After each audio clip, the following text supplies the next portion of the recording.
ஒரு யுத்தம் ஈடேற பயமில்லை போராட விடிவெள்ளி எங்கள் பேரை கூற தாய் வழி வந்த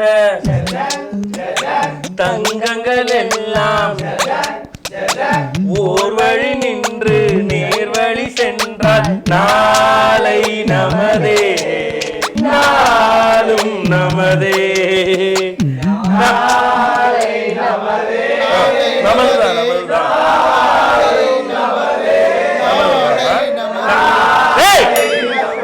போட்டு தள்ளிடுவேன். Welcome to Saturday Night Show Day 22 and the grand finale of Saturday Night Show. ஒரு ப்ரோக்ராம் ஆரம்பிக்கிறப்ப ஒரு பேருக்கு சந்தோஷம் இருக்கிறதில்ல, ஆனா முடிக்க போறோம்னா எப்படி சந்தோஷத்தை பாருங்க.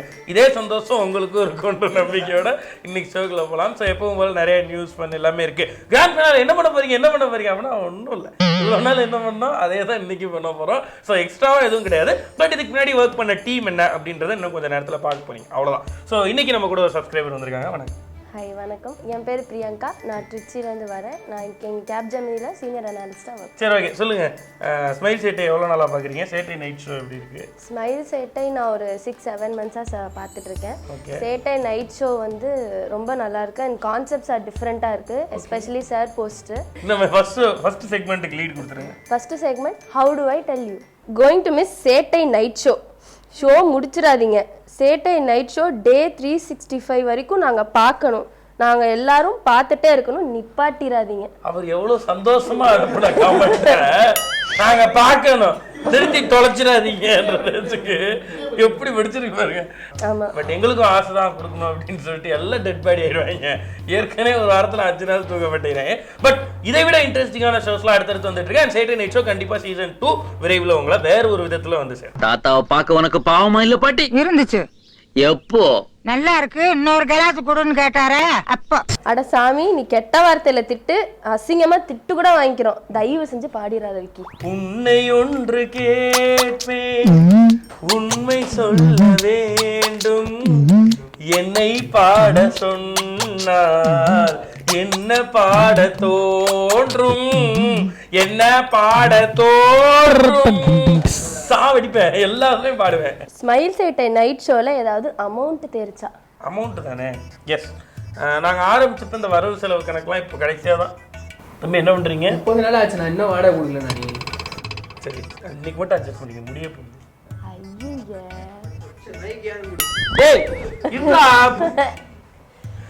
பார்த்துட்டீங்கல்ல, இதுதான் நம்ம கெத்து, இதுதான் நம்ம செல்வாக்கு. என்னதான் லேட்டா அப்லோட் பண்ணாலும், சின்ன சின்ன மிஸ்டேக்ஸ் பண்ணாலும், you guys made it, congrats. இதே மாதிரி டிஃப்ரெண்டா பண்ணுங்க, என்கரேஜ் பண்ண நாங்க இருக்கோம், டீமை சொல்றாங்க. என்ன ஷோ பத்தி பேசிட்டு இருக்காங்க அவங்க? ஏன்னா சின்ன சின்ன மிஸ்டேக்ஸ்ன்றப்ப எங்களுக்கு கொஞ்சம் டவுட் வருது. நம்ம பண்ணது எல்லாமே பெரிய பெரிய மிஸ்டேக் தானே இந்த எபிசோட்ல. ஹேண்டில் பண்றாங்கன்னு சொல்றீங்களா? இதெல்லாம் யார் இந்த வாட்ஸ்அப் நம்பர் கால்ஸ் எல்லாம் ஹேண்டில் பண்றது? ஒருத்தர் இருக்கார், அந்த ஒரு தியாகி. வாங்க தியாகி. இதுதான் அந்த தியாக உள்ளம். கேள்விப்பட்டேன், நீங்க எல்லாம் நைட்டு 3 மணிக்கு 2 மணிக்கெல்லாம் கால் பண்றீங்க. ஸோ வரலனாலும் திட்டுறீங்க, வந்ததுக்கு அப்புறமும் திட்டுறீங்க. ஸோ இல்லை, ஒரு நாளைக்கு எத்தனை கால் வருது உனக்கு?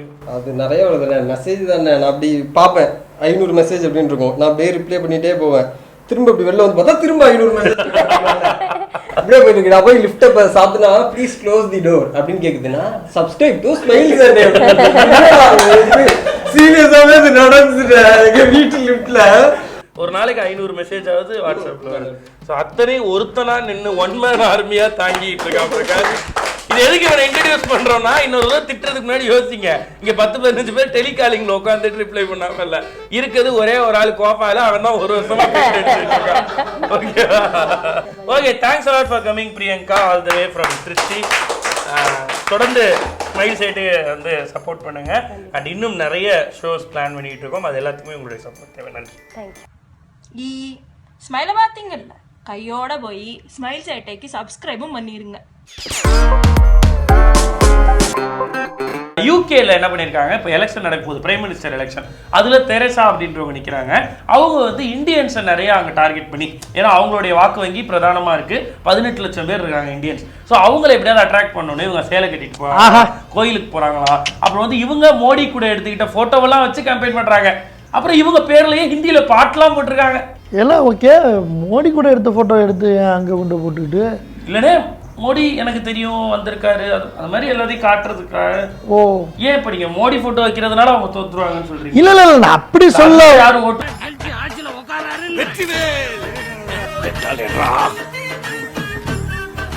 30 வருடங்களுக்கு பிறகு ஸ்பெயினுக்கு செல்லும் இந்திய பிரதமர் நம்மளுடைய மோடி அவர்கள். 30 வருடம் 300 வருஷம் இருந்தாலும் என் தலைவன் மட்டும்தான் போயிட்டு வருவாப்ல.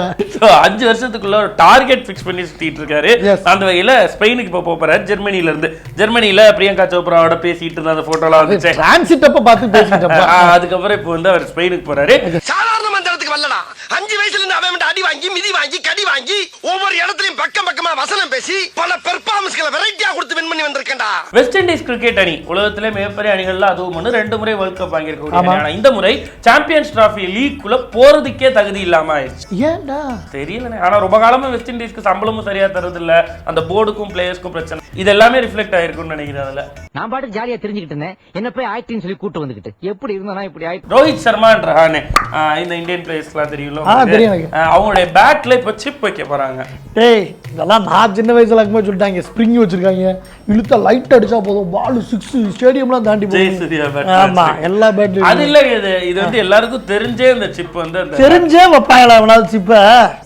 தெரியாம வைக்கிறது தப்பு. அண்ணே தெரிஞ்சு எதுக்கு வைக்கிறாங்கன்னா அவங்களுடைய பேட்டிங்கை அனலைஸ் பண்றதுக்காக. அப்படின்னா சிப்பு மூலமா பேட்ல எவ்வளவு வேகத்துல வந்து பந்து படுது, எந்த இடத்துல பட்டுச்சு, அதனால எப்படி போச்சு அப்படின்னு சொல்லி இதை தீசிஸ் ஆக்கி எக்ஸாம்பிள் ஆக்குவாங்க. ஆனா இன்னொன்னு சொல்லுவா, சிப்பு வைக்கிறது முக்கியம் இல்ல, அந்த பேட்ல அவங்க ஒழுங்கா விளையாடணும்.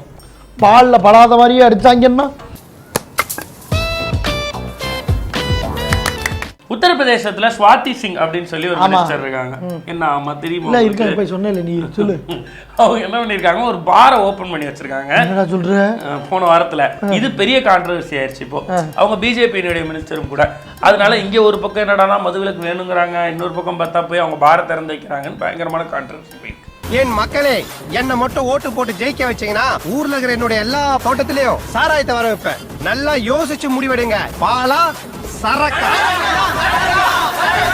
கனடால ஹாட் ஏர் பலூன்ல சில ஃப்ரெண்ட்ஸ் போயிருக்காங்க மேல போலாமே அப்படின்னு சொல்லி. அப்ப நிறைய பேர் போயிட்டு இருந்தப்ப அங்க வானத்துல வச்சு ப்ரப்போஸ் பண்ணா நல்லா இருக்குமேனு ஒரு பையன் ப்ரப்போஸ் பண்ணிருக்கான். அவன் ப்ரப்போஸ் பண்ண அடுத்த நிமிஷமே பட்டார்னு வெடிச்சு கீழே வந்து விழுந்துருச்சா அந்த ஹாட் ஏர் பலூன். அந்த பையனுக்கு எப்படி இருந்திருக்கானே. இவன் போய் ப்ரப்போஸ் பண்ண அடுத்த நிமிஷமே 50 பேர் கீழே விழுந்துட்டாங்களே குடும்பத்தோட. இது லவ் ஆயிருந்தா என்ன இருக்கு யோசிச்சு பாருங்க. என்னங்க டைம் ஆச்சு, லைட் அணைக்கிறீங்களா? தங்கச்சி அந்த தப்பை மட்டும் நான் செய்யவே மாட்டேன்.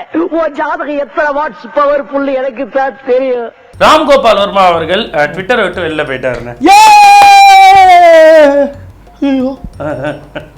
கஷ்டமா இருக்குதுல்ல, நிறைய பேருக்கு இதே மாதிரி தான் கஷ்டமா இருக்குது. நான் வந்து ட்விட்டர்ல மட்டும்தான் பேச முடியும், அதுக்கு மட்டும்தான் எனக்கு தைரியம் இருக்குதுன்னு நிறைய பேர் சொல்றாங்க.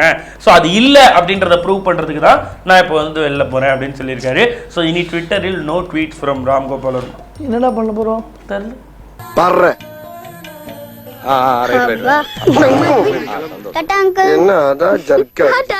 பீகார்ல இந்த வருஷம் 64% பேர் வந்து ஹையர் செகண்டரி எக்ஸாம்ல ஃபெயில் ஆயிருக்காங்க. ஃபெயில் ஆயிட்டாங்களா? ஃபெயில் ஆயிட்டாங்க.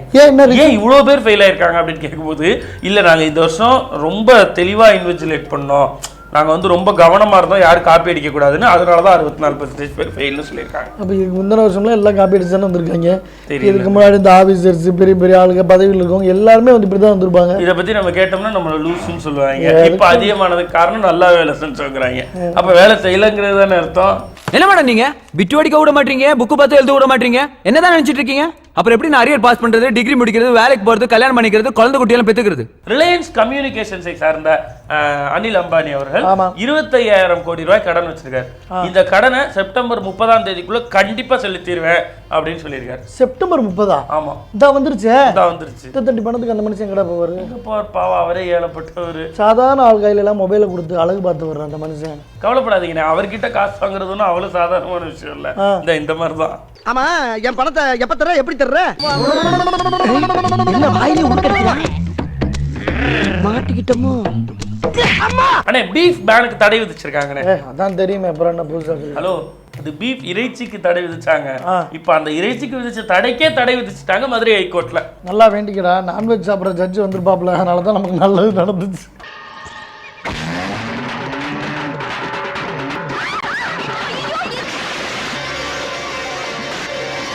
குண்டன் நல்லா பண்றான். குண்ட பேர் என்னது? விக்னேஷ் நல்லா இருக்கு. அவங்க திறமைக்கு ஏற்ற மாதிரி அவங்க செய்யாங்க. ஓகே, நம்ம நேற்றுக்கே சொன்ன மாதிரி ஹவு டு டெல் இன்னைக்கு நிறைய கமெண்ட்ஸ் சொல்ல போகிறோம் அப்படின்னு சொல்லியிருந்தோம். பட் 4 தான் சொன்னோம் சப்ஸ்கிரைபரோட. மீதியை சொல்கிறதுக்காக வந்திருக்கோம். படிங்க. டேய், உன்னை திட்டுறன்னு இப்படி கோச்சிக்கிறியே, வேற எங்கேயாவது போய் உரிமையோட அண்ணான்னு கூப்பிடுறமாடா. புரிஞ்சுக்கடா, விக்கி குண்டு அண்ணா. விக்கி குண்டு அண்ணா. டேய் தம்பி டேய், அவனை விட நம்ம உரிமையா இருக்கான். டே தம்பி, தம்பி டேய், ஒழுங்கா சாப்பிட்றா தம்பி. பத்தியா, பயங்கர உரிமையா இருப்போம் நாங்க உன்னை விட. வெயிட்டிங் ஃபார் மீசியம் இருக்கு. ஆர்ஜே விக்னேஷ், உங்களை போன்ல பார்க்கும்போது இவ்வளோ பெருசா இருக்கீங்களே, அப்ப தியேட்டர் ஸ்கிரீன்ல எவ்வளோ பெருசா இருப்பீங்க? அது அவங்க தப்பு இல்லை பஸ், நீங்கள் தப்பாக எடுத்துக்காங்க. நீங்கள் எந்த ஸ்க்ரீனில் பார்க்குறீங்களோ அப்படி தான். இப்போ வந்து கவர்மெண்ட் டிவியில் பார்த்தீங்கன்னா ரொம்ப ஸ்லிம்மாக தெரியும். சத்தியம் டிவி இந்த மாதிரி பெரிய தேட்டர்லாம் பார்த்தீங்கன்னா ரொம்ப பெருசாக தெரியும். ஆனால் நீ கவர்மெண்ட் டிவிலையும் பெருசாக தானே தெரியுது தம்பி, நான் பார்த்துட்டேன். வேலும் பாய்ந்தது. டாய், இப்படி ஒவ்வொருத்தரா வந்து தொப்பையை காட்டிட்டு போறீங்களே, அப்படியே நம்ம அரவிந்த் அண்ணாவோட 6 பேக்ஸை காட்ட சொல்லுங்க. இதுக்காக நான் மட்டும் இல்ல, தமிழ்நாடே காத்துட்டு இருக்கு. மற்ற டைம்ல என்ன சொல்றீங்க? இவ்வளவு வயசானவர் இந்த வயசுல எப்படி இருக்க பாரு. டேய், இப்போவாது என் கமெண்ட் படிச்சு தொலைங்கடா. படிச்சு தொலைங்கடா.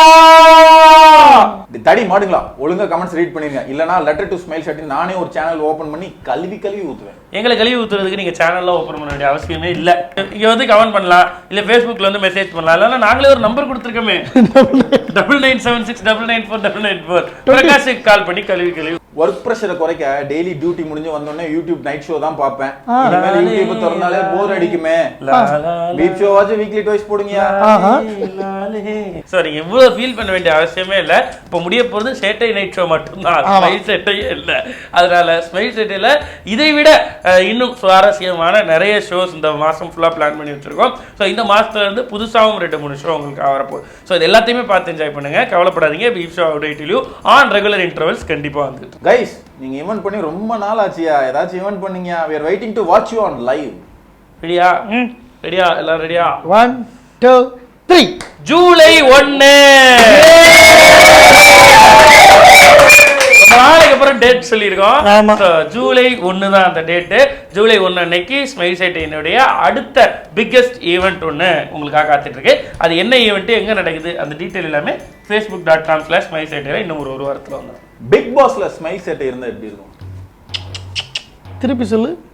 ஸ்மைல் சேட்டை ஆஃபீஸ்க்குள்ள பிக் பாஸ் நடத்தினா எப்படி இருக்கும்? ஸோ வேலை செய்யற நேரத்தை தவிர்த்து இல்ல எல்லா நேரத்துலயும் இவங்க என்ன பண்ணிக்கிட்டு இருப்பாங்கன்னு பாருங்க.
நானே ஒத்துழைக்கிறேன்.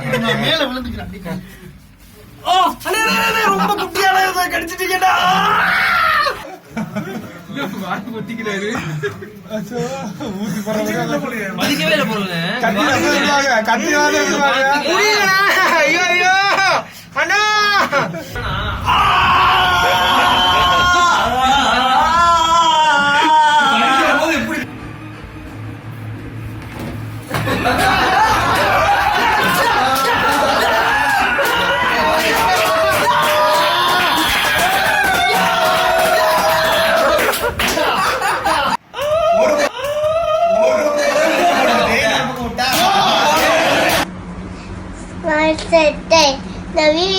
பிடிச்சிருந்தால் லைக் பண்ணுங்கள், ஷேர் பண்ணுங்கள், கமெண்ட் பண்ணுங்கள்.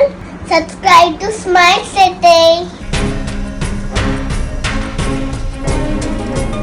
Big news with dude Vicky. So point to point big நியூஸ்ல இன்னைக்கு எதை பற்றி சொல்ல போறீங்க? ஐஐடி சென்னை ஐஐடியில் இருக்கக்கூடிய மாணவர் சூரஜ் தாக்கப்பட்ட அந்த விவகாரம் சம்பந்தமாக. அதாவது மாட்டு இறைச்சி திருவிழா அப்படின்ற மாதிரி ஒரு விழா மாதிரி நடத்தினாங்க. கடந்த 2 நாளாவே நடந்து வந்துட்டு இருக்கு ஐஐடி சென்னையில். இதுல பங்கேற்றார் அப்படின்ற குற்றத்திற்காக சூரஜ் என்ற மாணவரை தாக்கி இருக்கிறாங்க. இவர் கேரளாவை பூர்வீகமாக கொண்டவர், இங்க வந்து பிஹெச்டி படிச்சுட்டு இருக்காரு. இவர் தாக்கினவங்க யாருன்னு பார்த்தோம்னா ஏபிவிபி அமைப்பினர் தான் தாக்கி இருக்கிறாங்க. அதாவது ஆர்எஸ்எஸ் உடைய மாணவர் அமைப்பு. இதுல இருக்கக்கூடிய வட மாநிலத்தை சார்ந்த மாணவர்கள் வந்து தாக்கியிருக்காங்க. அதுல முக்கியமான ஒரு ஆள்னு இவங்க சொல்றது யாருன்னா மணிஷ் அப்படின்னு ஒருத்தர் சொல்றாங்க. ஆனா அவருடைய பெயரை எந்த செய்தி ஊடகங்களையும் சொல்லவே கிடையாது. ஆனா நியூஸ் 7ல மட்டும் ஐஐடி மாணவர் ஒருத்தர் சொல்லும்போது இவர் யாருன்னா இவர் பேர் மணிஷ். இவரை நான் ஹாஸ்டல்ல போய் பார்க்க போகும்போது அவர் என்ன சொன்னார்னா அவருடைய கருத்தியல் படி அவங்க எல்லாம் தீவிரவாதிங்க, அதனால தான் தாக்கணும் அப்படின்ற ஒரே கருத்தியல்ல தான் அவங்க இருந்திருக்காங்க. இந்த சூரஜ் என்பவர் வந்து அம்பேத்கர் பெரியார் வாசகர் வட்டத்துல ஒரு அங்கமா இருக்கிறாரு. அதை எதிர்த்து, அதாவது இந்த இவர் தாக்கப்பட்டதை எதிர்த்து மாணவர்கள் தலைவர்கள் எல்லாருமே கண்டனம் தெரிவிச்சுட்டு இருக்காங்க. இன்னைக்கு காலையில மாணவர்கள், அதாவது இடதுசாரி மற்றும் பெரியாரிஸ்ட் அம்பேத்கரிஸ்ட் இந்த மாணவர் அமைப்பை சார்ந்தவங்க எல்லாம் போராட்டம் நடத்திருக்காங்க. அதை நம்ம காவல்துறையினர் வந்து அதை தடியடி நடத்தி கலைச்சிருக்காங்க. இந்த மாதிரி நடந்துட்டு இருக்கு. இவங்களுடைய கோரிக்கை என்னவா இருக்குன்னா அந்த தாக்குதல் சம்பவத்தில் ஈடுபட்டவங்க மேல வழக்கு தொடரணும், அது தனி விசாரணை குழு மாதிரி அமைச்சு இவங்க யாருன்றவங்களுக்கு தக்க தண்டனையை கொடுக்கணும் அப்படிங்கிறத இவங்களுடைய கோரிக்கையா இருக்கு. இதுலயும் எந்த நடவடிக்கையும் எடுக்கப்படல. சொல்லப்போனா அவங்க மேல விசாரணைக்காக ஒரு குழு அமைப்போம் அப்படின்றத கூட சொல்லல அப்படின்றதான் இவங்களுக்கு இருக்கக்கூடிய மிகப்பெரிய பிரச்சனையா. அதே மாதிரி இந்த தாக்குதல் சம்பவம் நடக்கிறதுக்கு முன்னாடி அந்த மாட்டிறைச்சி விழால கலந்துகிட்ட அத்தனை மாணவர்களுக்கும் ஏபிவிபி காரங்க வந்து கொலை மிரட்டல் விட்டுருக்காங்க. இதை பத்தின புகாரை வந்து ஐஐடி நிர்வாகத்தில் சொன்னதுக்கு பிறகு அவங்க எந்த விதமான நடவடிக்கையுமே எடுக்காம இருந்திருக்காங்க. ஓகே, நிறைய நேரங்கள்ல ஐஐடியினுடைய நிர்வாகமும் ஏபிவிபிக்கும் நடுவில் வந்து இந்த மாதிரியான ஒரு இன்டர் ரிலேஷன்ஷிப் இருக்கு அப்படின்னு சொல்லி நிறைய கேசஸ்ல தொடர்ந்து கேள்விப்பட்டுக்கிட்டே இருக்கோம். இதற்கு பின்னாடி இருக்கக்கூடிய விஷயம் அம்பேத்கர் பெரியார் வாசகர் வட்டத்தை வந்து தடை செஞ்சதுலையும் ஏபிவிபியினுடைய பங்கு இருந்ததுன்னு அந்த நேரத்தில் பேசப்பட்டுச்சு. சரி, ஓகே, இதுக்கு பின்னாடி என்னென்ன அரசியல் இருக்கு, இந்த அரசியல் எப்படி எல்லாம் வெளிவரப்போகுது அப்படின்ற கூடிய சீக்கிரம் நம்ம அடுத்தடுத்த நிகழ்ச்சிகளில் பார்க்கலாம். மீண்டும் நம்ம பிக் நியூஸ்ல சந்திப்போமான்னு தெரியாது, பட் பீப் ஷோலையாவது பிக் நியூஸ் மூலமா உங்களை சந்திப்போம். சார் போஸ்ட் அன்புள்ள எங்களை வாழ வைக்கும் தெய்வங்களாகிய ரசிக பெருமக்களுக்கு, அண்ணே ஆல் பொலிட்டீஷியன்ஸ்க்கு, நம்மளை வாழ வைக்கிற தெய்வங்கள் அவங்க தானே, பொலிட்டிக்கல் ஆள்களுக்கு, உங்க புண்ணியத்துல ஏதோ சேட்டை நைட் ஷோ சீசன் 1 ஒரு வழியா முடிவுக்கு வந்துருச்சு. உங்க வச்சு தான் ப்ரோக்ராம் பண்ணோம். எங்களுக்கு ஒரு விஷயம் புரியவே இல்லை. ஆளுங்கட்சி ஊழலை எதிர்க்கிறோம் அப்படிங்கிறாங்க. ஆமா, எதிர்கட்சி ஊழலை எதிர்க்கிறோம் அப்படிங்கிறாங்க. இப்போ எவன் தான் ஊழல் பண்றான்? யார் அவன் ஊழல்? எந்த திருட்டு பைய? யாரு? எந்த அயோக்கிய பைய? எங்க இருக்காங்க? எந்த அறிவு கெட்டவன் இந்த ஊழலை பண்றான்? நம்ம நாட்டுல விவசாயி புலம்புறான், ஒண்ணு ஸ்டூடெண்ட் புலம்புறான், மாணவர்கள் படிச்சு வேலைக்கு போன ஐடி ப்ரொஃபஷனல் புலம்புறான். சரி, இவங்க எல்லாமாவது கொஞ்சம் வசதி படைச்சவங்க புலம்புறாங்க, சரி ஏதோ விட்டுறலாம். போறாங்க. சோத்துக்கே வழி இல்லாம வேற நாட்டுக்கு போய் பொழைக்கிற விஜய் மல்லையா புலம்புறாரு, லலித் மோடி புலம்புறாரு, இப்படி அம்புட்டு பேரும் புலம்பிக்கிட்டே இருக்கானுல. இப்ப யாருதான் இந்த நாட்டுல நிம்மதியா இருக்கிறாங்க உங்களை தவிர?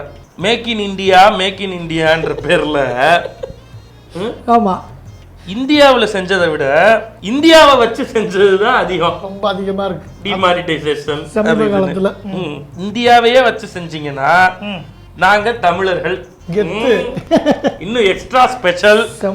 தமிழ்நாட்டு அரசியல் வரலாற்றுலயே எடுத்து பார்த்தோம்னா சிஎம் பதவி ஒண்ணுதான் நிரந்தரமா இருந்துச்சு. மினிஸ்டர்லாம் மாசம் ஒரு தடவை மாறிக்கிட்டே. ஆனா இப்போ பார்த்தா அமைச்சர்கள்லாம் நிரந்தரமா இருக்கிறாங்க, சிஎம் பதவி மட்டும் அந்த ஐபிஎல் ஆரஞ்சு கேப் மாதிரி தலைக்கு தலை மாறிக்கிட்டே இருக்கு. மக்கள் நலனுக்காக நிறைய செய்றீங்க. ஆமா, உதாரணத்துக்கு சொல்லுங்கண்ணே, இந்த ஜிஎஸ்டி வரி போட்டது. அந்த ஜிஎஸ்டி வரியில பார்த்தீங்கன்னா நாம அதிகமா பயன்படுத்துற அன்றாட வாழ்க்கையில அத்தியாவசிய பொருட்களான BMW, ஆடி, ரோல்ஸ் ராய்ஸ், பென்ஸ் இதோட டாக்ஸ் எல்லாம் குறைச்சு எங்களுக்கு தேவையே இல்லாத பெருசா பயன்படாத சானிட்டரி நாப்கின்ஸ், மெடிசின்ஸ் இதோட டாக்ஸ் எல்லாம் அதிகப்படுத்தி வாட் அன் ஐடியா சர்ஜி. இப்போ அவங்க 100 கோடி கொள்ளடிச்சப்ப நமக்கு ஒரு ஓட்டுக்கு 500 ரூபா கொடுத்தாங்க. இப்போ 1 லட்சம் கோடி கொள்ளடிக்கிறப்ப 2000, 4000, 6000, 10,000 ரூபாயும் கொடுக்குறாங்க. இவங்களை எப்படி நேர்மை இல்லாதவங்கன்னு சொல்ல முடியும்? நாங்களும் சரி அந்த காசை வாங்கிட்டு வேற ஆளுக்கு ஓட்டு போட்டுருவோம் நினைச்சு ஏமாத்திரலாம் நினைக்கிறோம். ஆனா அப்பயே ஏமாந்து போறது என்னமோ நாம தான். ஒண்ணு மிஷின்ல மாத்தி வச்சிடுறாங்க, இல்ல அதுக்கு மேல எவன் வந்தாலும் ஏமாத்திடுறாங்க. இந்த அரசியலை பொறுத்தவரையிலையும் அரசியல்வாதிகளை பொறுத்தவரையிலையும் அரவிந்த் அண்ணன் ஜென்ரேஷன்லயும் ஒரே மாதிரி தான் இருந்தீங்க, எங்க ஜென்ரேஷன்லயும் ஒரே மாதிரி தான் இருக்கீங்க. அடுத்த ஜென்ரேஷன்ல எப்படி இருக்க போறீங்கன்னு தெரியல. இது டிஸ்கஷன்ல சொல்லி நீ இது எக்ஸ்ட்ரா பாயிண்ட் போடு சமுதாயத்துக்காக நான் இதை ஏத்துக்கிறேன். சரி, புதுசா யாராவது அரசியலுக்கு வருவாங்கன்னு பார்த்தா சிஸ்டம் சரியில்லை, ஒய்ஃபை எடுக்கல, ஸ்பீடு இல்ல, கேபிள் கரண்ட் வரல, இப்படி எல்லாம் சொல்லிட்டு இருக்காங்க. நீங்க ஒருவேளை மாறிட்டீங்கன்னா இதை எப்படி ஏத்துக்க போறோம்னே எங்களுக்கு தெரியல. நல்லது நடக்குது அப்படியே. ஸோ நிரந்தரமா மாறுறது கஷ்டம்னு எங்களுக்கு தெரியும். அதனால படிப்படியா மாறுங்க. மறுவாழ்வு மையங்கள் அமைச்சு தரோம் உங்களுக்கு. ஸோ எப்படி நீங்கள் டாஸ்மாக கொஞ்சம் கொஞ்சமாக குறைக்கிறீங்களோ நீங்களும் கொஞ்சம் கொஞ்சமாக மாறிடுங்க. இல்லைன்னா நாங்கள் மாற்ற வேண்டி வரும். ஆமாம், என்றும் நல்லதையே எதிர்நோக்கும் அப்பாவி Aravind, victim Vignesh. Okay, so ஒட்டுமொத்தமாக சேட் போஸ்டினுடைய எண்டுக்கும் வந்தாச்சு, இந்த சீசனுடைய எண்டுக்கு. அண்ட் நிறைவாக வந்து யாரோ ஒருத்தருக்கு எழுதுறதுக்கு பதிலாக எல்லா அரசியல்வாதிகளும் சேர்த்து எழுதுனா என்ன அப்படின்றதுக்கு தான் இந்த லெட்டர். அண்ட் தொடர்ந்து நிறைய சப்ஸ்கிரைபர் அனுப்பிட்டு இருக்கீங்க, அந்த சப்ஸ்கிரைபர்லாம் வந்துகிட்டு இருக்கு. இதில் மிஸ் ஆன சப்ஸ்கிரைபர் எல்லாம் சேர்ந்து தொகுப்பாக சப்ஸ்கிரைபர் மேஷப்பாக முதல் முறையாக ஒரு யூடியூப் சேனல் சப்ஸ்கிரைபர் மேஷப் போட்டது நம்மளா தான் இருக்கணும் அப்படின்றதுனால அது ஒரு சப்ஸ்கிரைபர் மேஷப்பாக வந்துட்டு இருக்கு. அதுவும் நெக்ஸ்ட் வீக்கில் ரிலீஸ் ஆகும். தொடர்ந்து உங்களுடைய சப்ஸ்கிரைப்களை 9976994994 இந்த நம்பருக்கு வீடியோவை அனுப்பி விட்டுக்கிட்டே இருங்க. அண்ட் குழந்தைகளை பத்தி சொல்லிடுவானே, நிறைய அனுப்புங்க. பிரகாஷ் கொஞ்ச நேரம் தூங்குறாப்ல, அது தூங்கக்கூடாது. அது மட்டும் இல்லாமல் குழந்தைங்களை வச்சு ஆக்சுவலாகவே நிறைய குழந்தைகள் அனுப்புனதுக்கு அப்புறமா எங்களுக்கு சில கான்செப்டுகள் தோணி இருக்கு. இந்த கான்செப்டுகளுக்கு உங்களுடைய குழந்தைகள் செட் ஆவாங்க அப்படின்னு நீங்க நினைச்சீங்கன்னா ஸோ குழந்தைகள் பங்கு பெறக்கூடிய நிகழ்ச்சி ஸ்மைல் சைட்டுகளை இடம்பெற போகுது விரைவில். ஸோ இதுல கலந்துக்கிறதுக்கு 4 வயது முதல் 10 வயது வரை இருக்கக்கூடிய உங்களுடைய குழந்தைகள் நல்லா பேசுவாங்க, பயங்கரமா கவுண்டர் கொடுப்பாங்க, ஜாலியா அவங்க கூட இன்டராக்ட் பண்ண முடியும் அப்படி நீங்க நினைச்சீங்கன்னா அவங்களுடைய ஒரு சின்ன வீடியோ கிளிப்போட சேர்த்து எங்களுக்கு உங்களுடைய டீடைல் அண்ட் ஃபோன் நம்பரை மெயிலில் அனுப்புங்க. smileshettai@gmail.com இந்த மெயில் ஐடிக்கு உடனடியாக நீங்க அனுப்பி வைக்கலாம். ஸோ உங்களுடைய குழந்தைகளும் ஸ்மைல் சேட்டையில ஃபீச்சர் ஆகும். குழந்தைங்க வராங்க அப்படின்னா உங்களை மரியாதை இல்லாமல் பேசுற மாதிரி உங்க குடும்பத்தில் நடக்கிறதெல்லாம் கேட்டு அப்படிலாம் இருக்கு. அப்பா அம்மாவை எப்படி திட்டுவாங்க அப்படிலாம் அதுக்கு நாங்க கேரண்டி.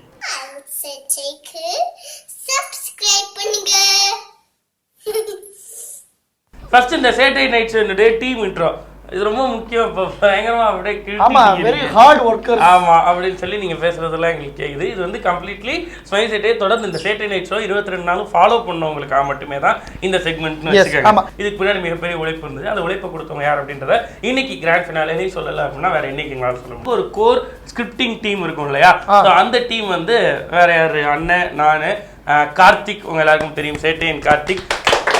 தொடர்ந்து டே நைட்டா உழைச்சு இன்னைக்கு அவனுக்கு சுத்தமா உடம்பே சரியில்லாம போயிருச்சு. அந்த அளவுக்கு வந்து தொடர் உழைப்பை வந்து கொடுத்துட்டு இருக்கக்கூடிய கார்த்திக். அடுத்தது வந்து பிரகாஷ், வாட்ஸ்அப் பிரகாஷ் இவரு, அப்புறம் நம்மளுடைய டியூட் விக்கி அண்ட் ஒட்டுமொத்தமாக இந்த ஷோவினுடைய தூணாக இருந்த கலை டைரக்டர் ஆஃப் த ஷோ.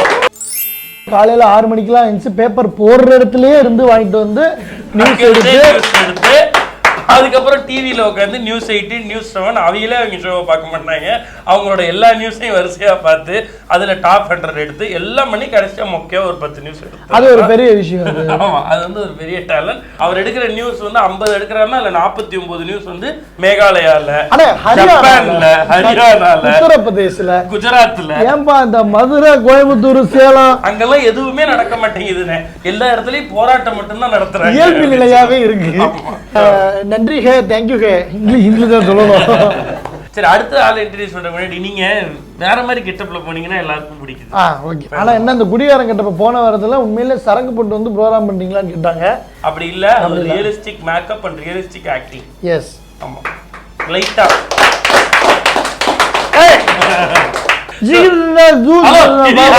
இன்னும் நம்ம இதுக்கே போல. இதுக்குதான் நீ கெட்ட போட சொல்ற.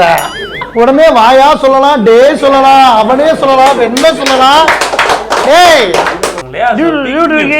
பிக் நியூஸ் வந்து கம்ப்ளீட்டா டியூட்டிக்கு மட்டுமே எடுத்து அவரே ரிசர்ச் பண்ணி அவரே வந்து சொல்லக்கூடிய ஒரு விஷயம். ஆனா பல நேரத்துல அவர் சொல்ல விடாம நான் தான் சொல்லியிருக்கேன்னு வச்சுக்கோங்க, அது ஒரு விஷயம். பட் இருந்தாலும் அதோட கம்ப்ளீட் டேட்டா எப்பயுமே எடுக்கிறது டியூட்டிக்கு. அண்ட் அவருடைய தமிழ் வந்து உங்க எல்லாருக்குமே ரொம்ப பிடிக்கும் தெரியும். அண்ட் அதுக்காக நிறைய எஃபர்ட் போட்ட டியூட்டிக்கு ஆக்சுவலா டியூட்விக்கே வெறும் ஒரு சிந்தனையாளராகவும் பேச்சாளராகவும் தான் எல்லாருக்கும் சமூக ஆர்வலராக தான் தெரியும். ஒரு நல்ல சென்ஸ் ஆஃப் ஹியூமர் உள்ள ஒரு பையன். நம்ம எழுதுற அந்த லெட்டர்லயா இருக்கட்டும், நம்மளுடைய மிச்ச செக்மெண்ட்ஸ்லயா இருக்கட்டும், நிறைய நல்ல ஹியூமர் வச்சது டியூட்விக்கி. என்னதான் நாங்க இங்க வந்து பேசினாலும் ஷூட் பண்ணாலும் அதை வந்து கவர் பண்ணாலும் அதெல்லாம் தாண்டி எடிட் அப்படின்ற டேபிளுக்கு போறப்போதான் அது முழுசா உயிர். உங்களுக்கு தெரியும், எடிட்டிங் இல்லாம நம்மளோட வீடியோ கொஞ்சம் யோசிச்சு பாருங்க, கன்றாவியா இருக்கும், கருணம் கொடூரமா இருக்கும். ஸோ சேட்டை நைட் ஷோவினுடைய எடிட்டர்ஸ் அலெக்ஸ், தமிழ் 2 பேர் வாங்க. எஸ், அலெக்ஸ் அண்ட் தமிழ் நம்மளோட சீஃப் எடிட்டர். நிறைய படத்துக்கு பண்ணியிருக்காப்ல. என்ன அந்த படம் வரல, அது வேற வச்சு. இவரு தமிழ் கோவமாவே இருப்பாப்ல. ஆமா, எதுக்குலாம் தெரியாது. குட் மார்னிங் சொன்னாலும் கோவமா தான். குட் மார்னிங் முடிஞ்சா நல்லா வந்துருக்கா. ஸோ இது இல்லாம சரவணன் ஒரு கேரக்டர், அது நைட்டு வரும் காலைல போயிடும். அதை யாரும் நாங்க இதுலயே அந்த கிரியேச்சர் இங்க பார்த்ததும் இல்ல, அது எங்கள்கிட்ட பேசுனதும் இல்ல. ஆனா ஏதோ பண்ணுது சேட்டை நைட் ஷோல. இல்ல, ஆனா ஸ்மைல் டீம்ல தான் இருக்கேன்னு சொல்றாங்க. அப்படியா? தெரியல, நமக்கு தெரியல. அந்த கேரக்டர் நாங்க உங்களுக்கு இன்ட்ரோ듀ce பண்ணோம், but very quite interesting character. தனி எபிசோட் அது. அள்ளும் பகலும் அயராது பாடுபட்ட 2 எடிட்டர்கள் அப்படின்னு சொல்லலாம். சாம் பிரபா மே 2ஆம் தேதியிலிருந்து இன்னைக்கு வரலையும் ஒரு நைட்டு கூட 3 மணி நேரத்துக்கு மேல அவன் தூங்கவே இல்லை அப்படின்றதான் பண்ணிருக்க ரெக்கார்ட் இருக்கு. இந்த மே மாசத்துல இவன் வந்து கிட்டத்தட்ட ஒரு 3 தடவையோ 4 தடவையோ மட்டும் தான் சட்டையே மாத்திருக்கான். அதுவும் அந்த சனி ஞாயிறு மட்டும் தான். ஏன்னா கேட்டா இப்பதானே முடிச்சேன். ஸோ அடுத்ததான் வந்து கேமரா டிபார்ட்மெண்ட். துரை, பிரதீப் லேட்டா வர்றது, சுதீர். துரை ஒரு ஸ்பெஷாலிட்டி என்னன்னா, ஒரு கேள்வி கேட்டு நீங்க பதில் சொன்ன அவசியம். கேள்வி கேட்டு முடிக்கிறதுக்கு முன்னாடி அவன் ஓகே சொல்லிடுறான். நீ ஏதாவது கேளுங்கிட்ட தம்பி கேமரா இல்லடா ஃப்ரேம் பாத்துட்டியா? ஜிகர்தண்டா இன்னும் ஷூட்டே பாடா. ஆமா ஆமா ஆமா ஆமா. பிரதீப் இதுக்கு அப்படியே ஆப்போசிட். ஆமா, ஃப்ரேம் வச்சாச்சா? இருங்க, வச்சிக்கிட்டு இருக்கேங்க. ஷூட் போனையா? என்னங்க ஏய் வெயிட் பண்ணுங்க. 9 மணிக்கு போறோம்னு சொல்லிட்டு 2 மணிக்கு போட்டுட்டு இருக்க எபிசோட். 12 மணிக்கு தானேங்க நானே வந்தேன். ஏன் லேட்டா வந்த? ஆமா, ஏன் லேட்டா வந்த நீ? ஏன் லேட்? தூக்கம் வருதுங்க. நைட் 10 மணிக்கு போயிட்டு இல்ல நீ? என்னங்க மாத்திரை போடுறீங்க, தூக்கம் வருதுங்க. இவர்கிட்ட என்னன்னா கேளுங்க, நீங்க ஏன் லைட் சரியா வரல, ஏன் கேமரா ஒர்க் ஆகல, பிரதீப் சவுண்ட் சரியா வரல, ஏன் பிரதீப் லைட்டிங்கே இதுல வரல? அண்ணே நான் பார்க்கலனே அன்னைக்கு ராம்னிஷாந்த் தானே பார்த்தேன். இல்ல 2 கேமரா போச்சு பிரதீப். அது துரை ஒன்னு பார்த்துட்டு இருந்தாருனே, சுதீர் ஒன்னு பார்த்துட்டு. பிரதீப் நீங்க அதை செக் பண்ணலையா நீங்க? அண்ணே நான் செக் பண்ண போனேனே, அப்பதானே நீங்க என்னை கூப்பிட்டீங்க. அடுத்ததா இன்னொரு கேட்டகரி. வா, இது என்ன கேட்டகரியில வைக்கிறதுனே தெரியல. நாள் அழகு சுந்தரம் திட்டுவாங்க. அவர் ரியாக்ஷன் ஸ்டார் ராம். அப்படியாடா? வந்ததுலேருந்து ஆரம்பிச்சிரும். ஸோ ராம்னிஷாந்த் வந்து இந்த சீசன் ஃபுல்லாக கேமராமேனாக இருந்திருக்கான், பர்ஃபார்மராக இருந்திருக்கான், அப்புறம் வந்து சவுண்ட் இன்ஜினியராக இருந்திருக்கான், சவுண்ட் இன்ஜினியரிங் கற்றுக்கிட்டு இருந்திருக்கான், ஆடியோ போட்டேன் அப்படி சொல்லு, ஆடியோ போட்டிருக்கான். ஸோ ஓவரால் வந்து எல்லாத்தையும் கற்றுக்கிட்டேன். என்ன நாங்கள் இன்னும் ஒன்றும் சொல்லவே இல்லையே. சொல்லுவீங்கல்ல? சொல்ல மாட்டோம். அப்போ கட் பண்ணிடுவோம், கிளம்பு. So Ramnishanth set work. So இது பெரிய செட்டு. இதுக்கு ஒரு ஒர்க்கான்னு கேட்டிங்கன்னா எவ்வளோ கம்மியான பட்ஜெட்டில் இந்த செட் ஒர்க்கை பண்ண முடியுமோ அவ்வளோ கம்மியான பட்ஜெட்டில் கொடுத்த காசுக்கு மேலேயே வந்து இந்த செட்டை சிறப்பாக அமைத்து கொடுத்த ஜிகர்தண்டா தூத் செட் உட்பட எல்லாத்தையும் அமைச்சு கொடுத்த ஷெரீஃப். இன்னைக்கு அவனுக்கு வந்து உடம்பு சரியில்லை, பட் நான் ஷெரீஃபோட சேர்ந்து சத்யனோட சேர்ந்து குட்டி ஷெரீஃப். ஸோ இவன் இல்லாமல் ஸ்மைல் சேட்டை ஆஃபீஸில் ஒரு அணுவும் அசையாது. எல்லா வேலையும் செஞ்சு டயர்டானதுக்கு அப்புறமும் எல்லா வேலையும் செஞ்சுட்டு இருக்க ஒரு ஆள். நாங்க போனதுக்கு அப்புறம் தான் தூங்குவோம், நாங்க வர்றதுக்கு முன்னாடி முடிச்சுக்குவோம். எந்த விஷயத்த கேட்டாலுமே தெரியாதுன்ற வார்த்தை வரைக்கும் வந்ததே இல்லை. இது இந்த இடத்துல இவங்க வச்சிருக்காங்க, இது இங்க இருக்கு அப்படின்னு கரெக்டா எந்த நேரத்துல ப்ராப்பர்ட்டி செட் எல்லாமே வந்து குட்டி ஷெரீஃபை நம்பி தான் இருக்கு. அப்போ ஃபேஸ்புக்லயே அவருடைய திருவிளையாடல காமிச்சிருக்காரு. ஆமா, ஃபேஸ்புக்லயும் மீம் கிரியேட்டராகவும் இருக்காரு நம்மளோட FB page. So thank you Sharif. Thank you. So அடுத்ததா performer cum makeup man Ayaz. அப்பா ஸோ எனக்கு மேக்கப் போடுறது வந்து ஒன்று அப்துல்லா, இல்லைனா வந்து அன்பு வந்து நிறைய நாள் போட்டிருக்கான், அப்துல்லா வந்து சில நாட்கள் போட்டிருக்கான். டியூட் விக்கிக்கு அப்துல்லா வந்து நிறைய நேரங்கள் மேக்கப். அரவிந்த் அப்பா ஏதாவது திட்டணும்னா இனிமேல் இவனை திட்டுங்க. அரவிந்த் அப்பா என்ன சொல்றது? அரவிந்த் அப்பா. சரி, okay. The one man show அப்படின்னு சொல்லி விரைவில் அப்துல்லா ஒரு சூப்பரான ஷோவை லான்ச் பண்ண போறான் ஸ்மைல் மிக்ஸ்டர்ல. அதையும் பார்த்துட்டு அதான் வா வந்து சொல்ல. இது என்னன்னு சொல்லுவ? இது என்னன்னு சொல்றது? வா நீங்களே ஏதாவது சொல்லுங்களேன். ஸோ இவர் வந்து ராம் சுந்தரம். இந்த ஷோல என்ன பண்ண சேட்டை நைட் ஷோல நீ உன்னோட பங்கீடு என்ன சொல்லு? சத்தியமா எதுவுமே இல்லை. So thanks. உங்களுக்கு புரிஞ்சிருக்கும்னு நினைக்கிறேன் ஏன் இந்த ஷோ ஹிட் ஆகுது அப்படின்னா அவருடைய பங்களிப்பு எதுவுமே இல்லை அப்படின்றதா. பட் என்னதான் அப்படி சொன்னாலும் தன்னடக்கமா என்ன வேலை சொன்னாலுமே இது எடிட்ல இருக்கலாம். அதே மாதிரி டெய்லி வீடியோ வந்து லைவ் பண்றதுல மிகப்பெரிய பங்கு வச்சிருக்காரு. அண்ட் அதுக்கும் மேல கண்டென்ட் எடுக்கிறது, கமெண்ட்ஸ் எடுக்கிறது எல்லாத்துலயுமே ராம் சுந்தரம் வந்திருக்காரு. தேங்க்யூ. ஸோ எங்களால் என்ன முடியுமோ இந்த டீமை வச்சு அதை விட ஃபுல்லஸ்ட் தான் இதில் போட்டிருக்கோன்னு சொல்லலாம். டெய்லி சும்மா வார்த்தைக்கு சொல்லலனாலுமே கூட டெய்லி ஒரு நியூஸ் சேனல் மாதிரி தான் இந்த 22 நாள் மேங்கிட்டு இருந்து. ஒரு பக்கம் இந்த பக்கம் நியூஸ் எடுக்கிறது, அதை எப்படி ப்ரெசென்ட் பண்ணுறதுன்னு பார்க்குறது, ஒரு பக்கம் எடிட் போகிறது, இன்னொரு பக்கம் ஜிகர்தண்டா தூத்துக்கு போகிறது. அண்ட் ஜிகர்தண்டாவுக்கு வந்திருந்தா ஜிகர்தண்டா தூத்துக்கு வந்தது அத்தனை தேங்க் பண்ணிக்கிறோம். என்ன கேம்னு தெரிஞ்சதுக்கு அப்புறமும் அவங்க வந்தாங்க அப்படின்றது எங்களுக்கே மிகப்பெரிய ஆச்சரியமா இருந்துச்சு.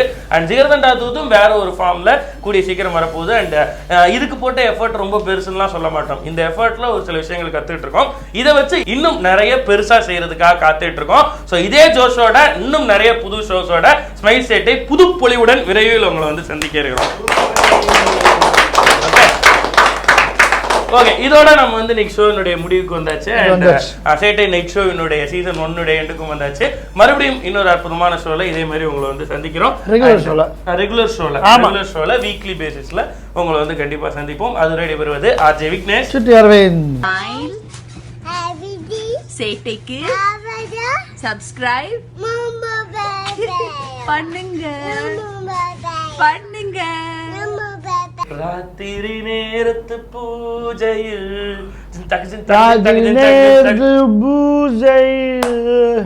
என்ன முடிச்சிருச்சு ஷோ முடிச்சிருச்சு. குடிக்காத நாய இன்னைக்கு இன்னைக்கு குடிச்சிட்டு வந்திருக்கியா? குடிக்காத இன்னைக்கு நீ குடிக்கலையா? பூமி எங்கும் கண்டதில்லை பாசத்தை உன் போலே, வேற எதுவும் தேவையில்லை அன்புக்கு முன்னாலே, நெஞ்சுக்குள்ளே பூமலரும் வீட்டுக்குள் வந்தாலே, நிம்மதியில் கண் வளரும் பாட்டுக்கள் தந்தாலே, இந்த சொந்தங்கள் போதுமே எங்கள் இன்பங்கள் கூடும்.